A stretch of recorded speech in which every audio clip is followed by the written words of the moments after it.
एक समय की बात है, एक बहुत न्यायप्रिय, प्रजावत्सल और धार्मिक स्वभाव के राजा थे।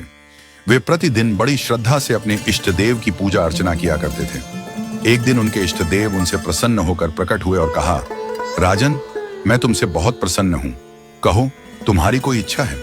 प्रजा को प्रेम करने वाले राजा ने विनम्रता से कहा, भगवान, आपकी कृपा से मेरे पास सब कुछ है, राज्य में सुख शांति है। फिर भी मेरी एक प्रबल इच्छा है कि जैसे आपने मुझे दर्शन देकर धन्य किया है, वैसे ही मेरी समस्त प्रजा को भी दर्शन दें। भगवान ने उत्तर दिया, यह संभव नहीं है। लेकिन राजा ने जिद पकड़ ली। अंततः भगवान को झुकना पड़ा। उन्होंने कहा, ठीक है, कल अपनी सारी प्रजा को पहाड़ी के पास लाना, मैं पहाड़ी के ऊपर से उन्हें दर्शन दूंगा। राजा यह सुनकर अत्यंत प्रसन्न हुआ और भगवान का धन्यवाद किया। उन्होंने अगले दिन पूरे नगर में घोषणा करवा दी कि भगवान स्वयं सभी को दर्शन देंगे। अगले दिन राजा अपनी प्रजा और परिवारजनों के साथ पहाड़ी की ओर चल पड़ा। रास्ते में उन्होंने देखा कि तांबे के सिक्कों का एक पहाड़ चमक रहा है। यह देख कुछ प्रजाजन लोभवश सिक्कों की ओर दौड़ पड़े। राजा ने उन्हें चेताया, इस तांबे के लोभ में मत पड़ो, हम भगवान से मिलने जा रहे हैं। लेकिन कुछ लोग उनकी बात नहीं माने और सिक्के लेकर लौट गए।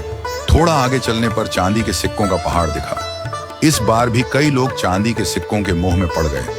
वे भी सिक्के लेकर वापस लौट गए। कुछ और आगे बढ़ने पर सोने के सिक्कों का पहाड़ दिखाई दिया। अब तो बचे हुए सभी प्रजाजन और राजा के स्वजन भी स्वर्ण के आकर्षण में पड़ गए। वे स्वर्ण लेकर अपने अपने घर लौट गए।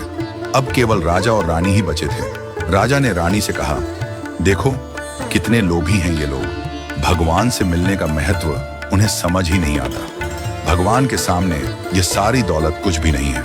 रानी ने भी राजा की बात का समर्थन किया। थोड़ा और आगे चलने पर हीरों का पहाड़ दिखा। इस बार रानी अपने लोभ पर काबू नहीं रख सकी। वह दौड़कर हीरे समेटने लगी। गठरी भरने के बाद उसने अपनी साड़ी के पल्लू में भी हीरे बांधने शुरू कर दिए। अंततः हीरों के भार से उसके वस्त्र भी शरीर से अलग हो गए, लेकिन उसका लोभ नहीं रुका।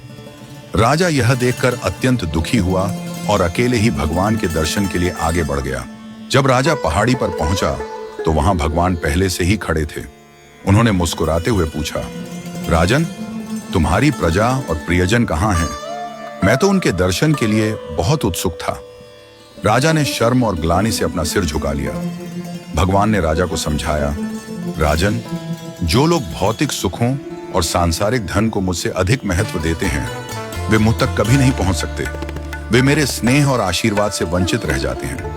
केवल वे आत्माएं जो मन और बुद्धि से पूरी तरह मुझ में समर्पित रहती हैं और मुझसे सच्चा प्रेम करती हैं, मेरे प्रिय बनती हैं। इस कथा से यह सीख मिलती है कि सांसारिक मोह और लोभ हमें भगवान से दूर कर देते हैं। सच्चे भक्त वे होते हैं जो अपने मन और बुद्धि को भगवान में अर्पित कर देते हैं। हमें भगवान से मिलने के अवसर को सांसारिक चीजों के मोह में पड़कर गंवाना नहीं चाहिए। जो भगवान पर समर्पित रहते हैं, वे ही सच्चे सुख और शांति का अनुभव करते हैं।